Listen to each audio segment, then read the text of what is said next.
if you walk into a library, you don't assume the books wrote themselves. No, of course not. And you certainly don't assume a ghost just whispered them into existence. You recognize the presence of an author. You see it through the sheer internal coherence of the text, right? The systematic logic connecting every single chapter, every verse. Exactly. And that's the framework we're using today. The Sovereign Intellect framework. It treats the universe in exactly the same way. We're moving past the simple noise of believing or disbelieving. And into the realm of verification. Yes, that's the term. The core question for us is axiomatic. Is the entire cosmic system, physical, moral, historical, is it all perfectly coherent and systematically governed? That's the mission.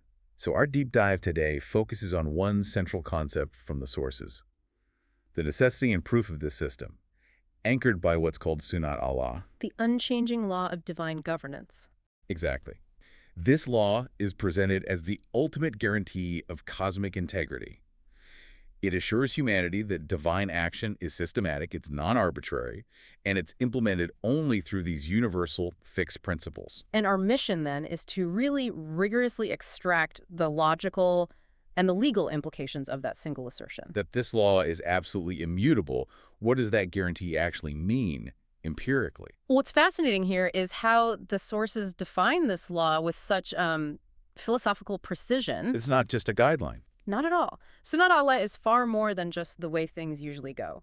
It refers to the fixed, consistent method by which the divine governs everything, both physical reality and, the dynamics of human affairs. It's the ultimate predictability mechanism. So consequence is baked into the system itself. Completely. It assures us that success, failure, consequence, reward, they're all built into a reliable system of cause and effect. They are guaranteed effects, not subject to random events or some kind of divine whim. Which would introduce contingency, and the whole system would collapse. It would. That clarity is essential.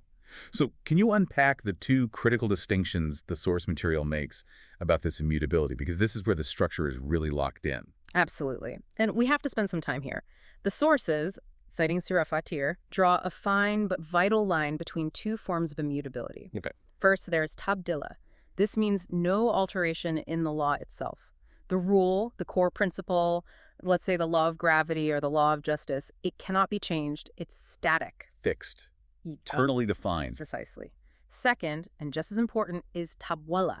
This means no shift, no diversion, and no bypassing of the law's application. So you can't appeal for an exception. You can't. If you violate the fixed law, the consequence is guaranteed to apply. No exceptions. So let's use a non-theological analogy for a second. The laws of mathematics. Tabdila would mean the rule 2 + 2 = 4 is fixed. It can never equal 5. But totally means that if you perform the operation 2 + 2, the result must be 4. You can't get 3 and claim a mathematical miracle occurred. Is that the level of rigor we're talking about? That is precisely the level of rigor. It's the core architectural blueprint of the cosmos. So let's stick with that architectural analogy. The laws of physics are the permanent load-bearing walls.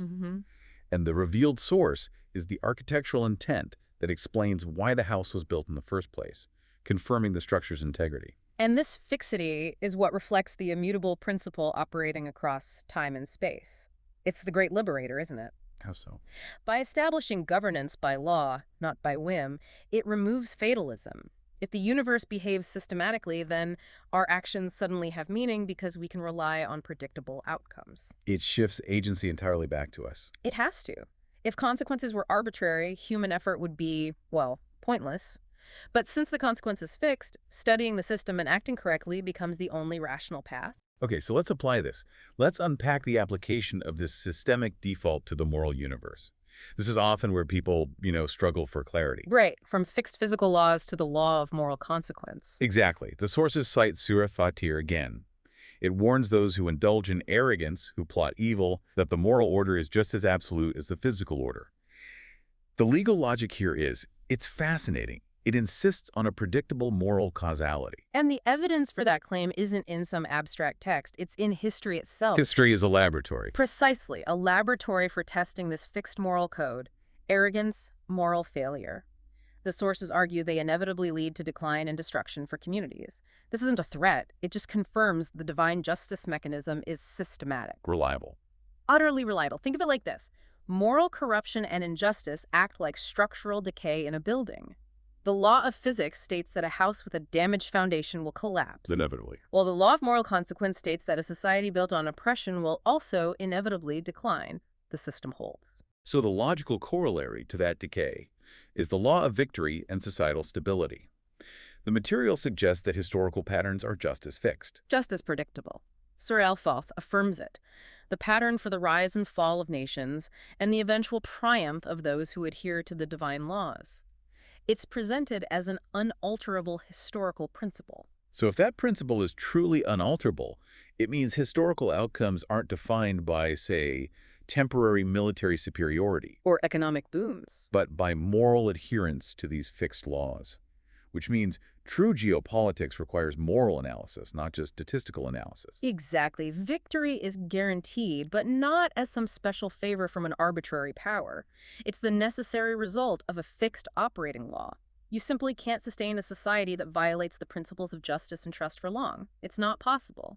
And this pattern isn't just for grand history. No, it applies to internal community stability as well. Surah Al-Azab applies this principle to agitators, to those who spread doubt within a society. The ones who disrupt internal coherence. Yes. It assures that the established consequence for that behavior is fixed. It will be applied consistently to them, just as it was to similar groups in the past. There is no agitator loophole in the system. So if victory is guaranteed by law for those who adhere to truth and justice, doesn't that risk turning us into passive cogs, just waiting for the inevitable? And that's the critical pivot. This is where the role of the Khalifa, the trustee, comes in. Okay. Because the universe is a predictable system, humanity is positioned as its active administrator, not a passive observer. Our responsibility is directly linked to the predictability. Exactly. You are the builder who understands the load-bearing walls. You have to apply the fixed laws of justice, of engineering, of morality to construct the outcome you want. If you fail, the fault lies with your application of the law, not with the law itself. You can't claim ignorance. That sets the stage perfectly for the next point, the exclusion of arbitrary intervention. The fixed law is the guarantee of natural law. Let's look at the scientific implication here. Cosmic consistency. Right. Why is this absolute constancy necessary for knowledge itself?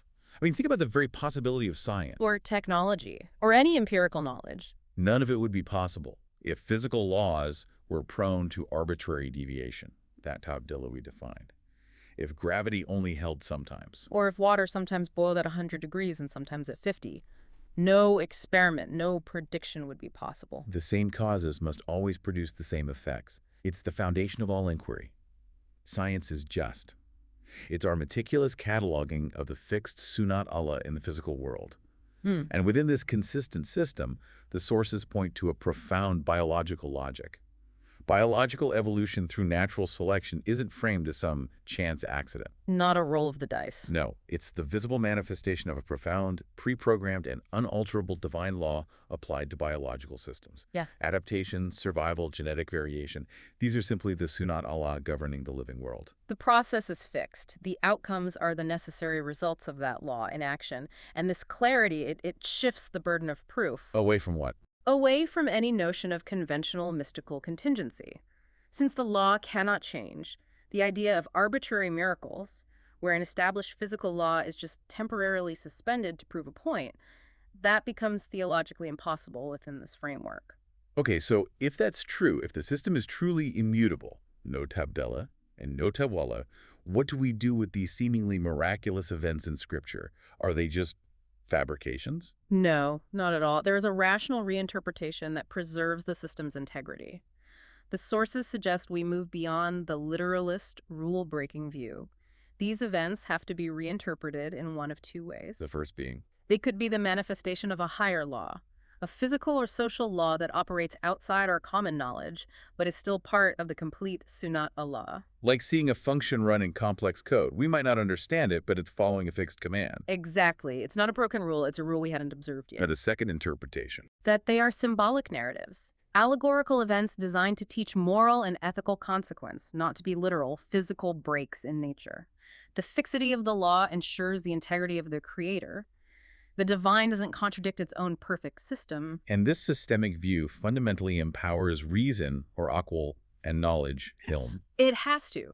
If the whole universe operates on a predictable schedule, then studying the fixed Sunnat Allah is the only way to secure success. Knowledge becomes the path to control. Not prayer for intervention. Precisely. We can connect this to the information theory analogy. The universe is like a constant objective broadcast, what the sources call ayat, these undeniable signs of order. The signal. The signal. And the human psyche, through fitra, our natural inclination, is the pre-tuned receiver. It's an internal logic gate designed to recognize and resonate with truth. So faith, in this light, isn't an emotional leap. It's what? It is simply the act of clearing the internal static, our biases, our superstitions, to receive that constant, undeniable transmission of order. And this is all reinforced by what the sources call IJAZ, the mathematical and linguistic signature embedded in the revelation itself, something that is, in theory, verifiable by the rational mind. Yes, a signature of inimitability. So after all of this, what does this entire framework mean for you, the learner? The quiet weight of this truth really seems to be a twofold message. First, trust in the system. The universe and its moral consequences are not random or chaotic. They're governed by fixed laws that cannot be diverted. Justice is guaranteed, not just hoped for. In second. Second, responsibility is paramount. Because the final conclusion, then, from these rationalist scholars is that faith is not a leap into the dark. No.